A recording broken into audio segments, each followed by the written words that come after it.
এত সুন্দর না জানি তাহলে তুমি কত সুন্দর, কত সুন্দর। তোমার সৃষ্টি যদি হয় এত সুন্দর না জানি তাহলে তুমি কত সুন্দর, কত সুন্দর। সেই কথা ভেবে ভেবে কেটে যায় লগ্ন, ভরে যায় স্মৃতিতয়ে অন্তর। না জানি তাহলে তুমি কত সুন্দর। তোমার সৃষ্টি যদি হয় এত সুন্দর না জানি তাহলে তুমি কত সুন্দর, কত সুন্দর। যে পাখি পালিয়ে গেল সুদূরে, যে নদী হারিয়ে গেল তেপান্তরে, যে পাখি পালিয়ে গেল সুদূরে, যে নদী হারিয়ে গেল তেপান্তরে, সে পাখি সে নদী যদি এত সুন্দর না জানি তাহলে তুমি কত সুন্দর, কত সুন্দর। যে তারা ছড়ায় হাসি আকাশে, যে ফুল সরভি ঢালে বাতাসে, যে তারা ছড়ায় হাসি আকাশে, যে ফুল সরভি ঢালে বাতাসে, সে তারা সে ফুল যদি হয় এত সুন্দর না জানি তাহলে তুমি কত সুন্দর, কত সুন্দর। তোমার সৃষ্টি যদি হয় এত সুন্দর না জানি তাহলে তুমি কত সুন্দর, কত সুন্দর। যে মানুষ মানুষের বেদনায় কেঁদেছিলেন না জীবন মদিনায়, যে মানুষ মানুষের বেদনায় কেঁদেছিলেন না জীবন মদিনায়, সে মানুষ যদি এত সুন্দর না জানি তাহলে তুমি কত সুন্দর, কত সুন্দর। তোমার সৃষ্টি যদি হয় এত সুন্দর না জানি তাহলে তুমি কত সুন্দর, কত সুন্দর। শ্রদ্ধেয় আজকের জালসার সুযোগ্য সভাপতি সাহেব, সামনে বসে থাকা বয়োজ্যেষ্ঠ বয়োকনিষ্ঠ সমবয়স্ক দ্বীনী কাফেলার মুসলিম ছাত্রীবর্গ, প্রশংসা সেই মহান আল্লাহ তাআলার জন্য যিনি অফুরন্ত ভালোবেসে পবিত্র মাহে রমজান পালন করে আমাদের ঈদুল ফিতরের উৎসব পালন করে তারই দুদিন পরে আরেকটা ইসলামিক মেলায় আমাদেরকে অংশগ্রহণ করার তৌফিক দান করেছেন। এর জন্য আমরা সকলে পড়ি আলহামদুলিল্লাহ। তারপরে পরে আমাদের আখির নবী হযরত মুহাম্মদ মুস্তাফা সাল্লাল্লাহু আলাইহি সাল্লামের প্রতি শত কোটি দরুদ বর্ষিত হোক। সকলে পড়ি আল্লাহুম্মা সাল্লি আলাইহি আল্লাহুম্মা বারিক আলাইহি। মুসলিম সমাজ, আজকে আমরা যে বিষয়টা নিয়ে আলোচনা করব সেটা হচ্ছে সাহাবীদের ঈমান কেমন ছিল আর আজকের ঈমান কেমন আমাদের ঈমান। প্রথমত আগে আমরা জানি ঈমান জিনিসটা কি। ঈমান মানে হচ্ছে অদৃশ্যের প্রতি বিশ্বাস, যেটা আমরা পাঁচীয় ইন্দ্রিয় দ্বারা অনুভব করতে পারবো না, ছুঁয়ে বুঝতে পারবো না, এমন জিনিসের প্রতি আল্লাহ তাআলা বলছেন আল্লাযীনা ইউমিনুনা বিল গায়ব, যারা গায়বের প্রতি বিশ্বাস স্থাপন করেছে। যেমন আল্লাহর প্রতি বিশ্বাস স্থাপন করা, আল্লাহর প্রতি ঈমান নিয়ে আসা। আমরা আল্লাহকে দেখতে পারবো না, কোনোভাবেই সম্ভব না। এটা আমাদের হাত দিয়ে ছুঁতে পারবো না, চোখ দিয়ে দেখতে পারবো না, তারপরে চামড়া দিয়ে স্পর্শ করে বুঝতে পারবো না। ফেরেশতাদের প্রতি ঈমান, সেটাও অদৃশ্য। কবরের প্রতি ঈমান, সেটাও অদৃশ্য। নবীদের প্রতি ঈমান, সেটাও অদৃশ্য। কিতাব সমূহের প্রতি ঈমান, সেটা আল্লাহর পক্ষ থেকে এসেছে। ঈমান জিনিসটা হচ্ছে অদৃশ্যের প্রতি বিশ্বাস স্থাপন করা। সহজে যদি আমরা বলি যে মনে করো যে আমাদের সামনে একটা বিষের বোতল আছে, এই বিষের বোতল, বিষের প্রতি আমাদের বিশ্বাস আছে, এটা খেলেই কিন্তু মারা যাবে।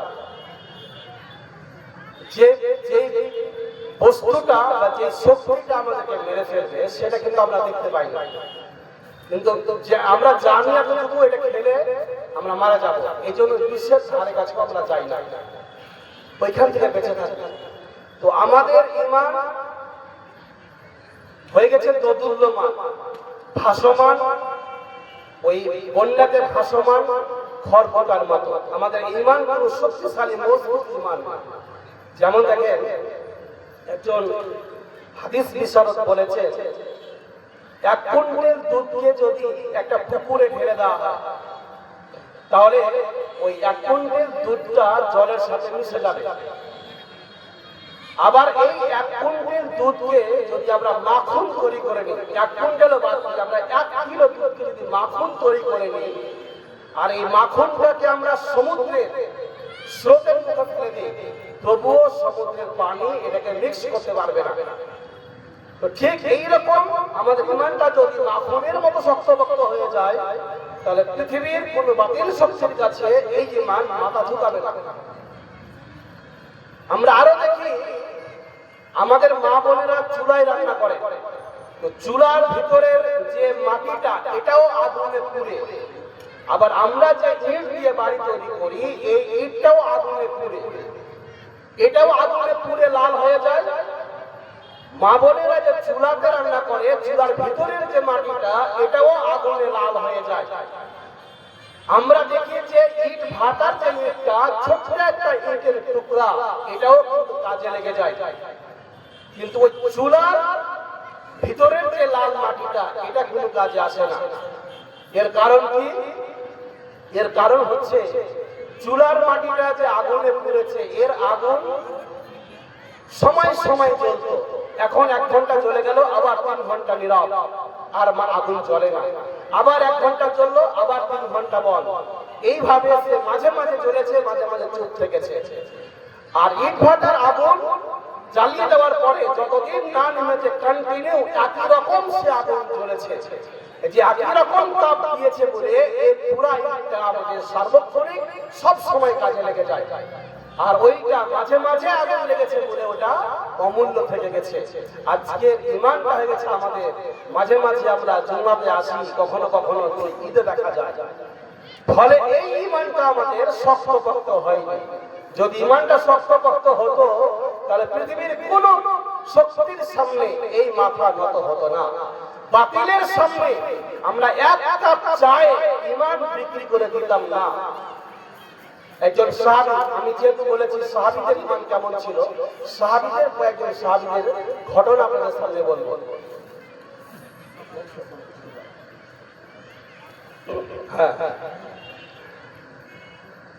সাঈদ বিন আমির নামে একজন সাহাবী, বিখ্যাত সাহাবী ছিলেন। আমিরুল মুমিনিন হযরত উমর ফারুক রাদিয়াল্লাহু তাআলা আনহু তার খেলাফত কালে তিনি সাহাবীদেরকে নিয়ে একটা মাশওয়ারা করছেন, মজলিসে শুরা তিনি বসিয়েছেন। এমন সময় সাঈদ বিন আমির এসে বলছে, ওমর, যখন আল্লাহ আপনাকে নেতৃত্ব দিয়েছে, খেলাফতের দায়িত্ব আপনি পেয়েছেন, তবে এই খেলাফতের দায়িত্ব সঠিকভাবে পালন করে।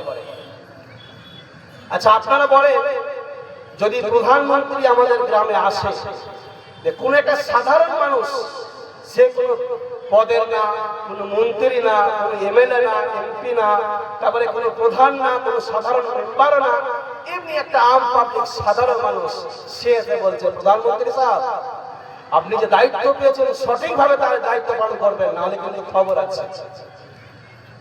তাহলে কি অবস্থা ঘটবে? সকালবেলায় দেখবেন এই লোকটাকে আর খুঁজে পাওয়া যায় না, কারণ এই প্রধানমন্ত্রীর সামনে মুখ খুলেছে। আমিরুল মুমিনিন ৩২ লক্ষ বর্গ মাইলের শাসক, প্রায় অর্ধেকটা পৃথিবীর খলিফা উমর ফারুক, একটা লৌহ মানব, অগ্নি পুরুষ, যার সামনে শয়তান আসতে ভয় পেত। নবীজি বলেছেন, শয়তান এই উমর যে রাস্তা দিয়ে চলে, এই রাস্তা দিয়ে শয়তান চলতে ভয় পায়। এমন গরম মানুষ ছিলেন তিনি। আজকেও মসজিদে নববীতে বাবে উমর, মানে উমর দরজা নামে একটা দরজা আছে, যেই দরজার নাম উমর ফারুক রাদিয়াল্লাহু তাআলা আনহু। এই দরজার মাঝখান দিয়ে মানুষ যাতায়াত করে। শিয়ারা যারা উমর ফারুককে সহ্য করতে পারেন না, ওর ব্যাপারে বিদ্বেষ পোষণ করে, ঘৃণা পোষণ করে, এই শিয়ারা ওই দরজা দিয়ে যাওয়া আসা করে। আরবের একজন বিখ্যাত সাহিত্যিক তিনি একটা কথা লিখেছেন, হে উমর, তুমি যখন বেঁচে ছিলে, তুমি যে রাস্তা দিয়ে যেতে, সেই রাস্তা দিয়ে শয়তান চলতো না। আজকে তুমি মরে গেছো, তোমার সেই রাস্তা দিয়ে এখন শয়তানের দোসররা, তারাও এখন চলে না। এমন একজন ভয়ঙ্কর উমর। সেই সময় আরবের নারীরা, আমাদের মা বোনরা যখন বাচ্চাদেরকে শোয়াতে যায়, বাচ্চারা যখন ঘুমায় না, তখন বলে, ঘুমা, বাঘ চলে আসবে, ভালুক চলে আসবে, ভূত চলে আসবে, আমি জানি, ভয় দেখিয়ে বাচ্চাদের ঘুমায়। সে সময় মায়েরা বলতো, বাবা ঘুমিয়ে যাও, নাহলে উমর চলে আসবে। উমরের কথা শুনলে বাচ্চারা ভয় ঘুমিয়ে যেত। এমন ভয়ঙ্কর ছিল উমর। সেই উমরকে সাঈদ বিন আমির বলছে, উমর, খেলাফতের দায়িত্ব আল্লাহ তোমাকে দিয়েছে। কোন মানুষের দিকে, মুখের দিকে তাকিয়ে, কারো ক্ষমতার দিকে তাকিয়ে তুমি শাসন পরিচালনা করবে না। যদি তুমি তোমার মন মতো শাসন পরিচালনা করো, মনে রেখো, এর জন্য একদিন তোমাকে আল্লাহর সামনে জবাবদিহি করতে হবে। এটা শোনার পরে উমর ফারুক মুচকি হাসলেন। কিছুদিন পরে বন্ধুর মতো গলা ধরে বললেন, সাঈদ, শুধু আমাকে পরামর্শ দিলে হবে ভাই, তোমাকেও দায়িত্ব বহন করতে হবে। উমর ফারুক ভাবলেন, এমন একজন দায়িত্ব পরায়ণ মানুষ, সাধারণ মানুষ হলে কি হবে, তাকে একটা দায়িত্ব দেওয়া যায়। সাঈদকে ডেকে বললেন, সাঈদ, সিরিয়ার একটা প্রদেশ হিমস নামে, সেখানকার তোমাকে গভর্নর করে পাঠানো হলো, রাজ্যপাল করে পাঠানো হলো। তুমি সেখানকার শাসনভার গ্রহণ করবে, তুমি ওইখানে চলে যাও। সাঈদ বিন আমির অনেক কাকুতি বিরোধী করলো, উমর, এমন সিদ্ধান্ত নিয়েন না, আমি এই পদের যোগ্য লোক না, আমি মানুষের এমন ভাবে সেবা করার মতো আমার মধ্যে যোগ্যতা নেই, এত বড় গুরু দায়িত্ব আমাকে দিয়েন না। কিন্তু উমর ফারুক তার ভিতরের পাতাগুলো, মনের ভিতরের পাতা উল্টে উল্টে দেখেছেন সাঈদ খুবই সৎ একজন মানুষ, তাকে পাঠিয়ে দিলেন সেই হিমসের গভর্নর করে। চলে গেলেন। কিছুদিন পরে সেই হিমসের কয়েকটা দল, কিছু মানুষ উমর ফারুকের কাছে রাজ দরবারে এসেছে, সেখানকার গরিবদের জন্য কিছু সাহায্য প্রার্থনা করার জন্য। উমর ফারুক বললেন, যাও, হিমসের মধ্যে যারা দুস্থ গরিব, তাদের একটা লিস্ট তৈরি করো, আর সেই লিস্ট আমাকে দাও, আমার কোষাগার থেকে, বাইতুল মাল থেকে তাদেরকে কিছু সাহায্যের ব্যবস্থা করো। কিছুদিন পরে হিমসের মানুষেরা একটা লিস্ট পাঠালো। দেখেন, লিস্ট যদি আমরা গ্রামে কোনো মন্ত্রী বলে, তোমাদের গ্রামে দুস্থদের গরিবদের একটা লিস্ট করো, তখন আমরা কি করি, যত পারি লিস্টটাকে লম্বা করার চেষ্টা করি, এর নাম ঢোকা, ওর নাম ঢোকা, এর নাম ঢোকা, লম্বা লিস্ট করার চেষ্টা করি। তো মক্কা এই হিমসের লোকেরা লিস্ট তৈরি করলো, আর সেই লিস্টে দেখছেন ওমর ফারুক একদম পরে সাইদ বিন আমেরের নাম। ভালো করে শুনবেন। সাধারণত আমরা কি বুঝি, যে মানুষটা নেতা হবে, যে মানুষটা এমএলএ এমপি হবে, সেই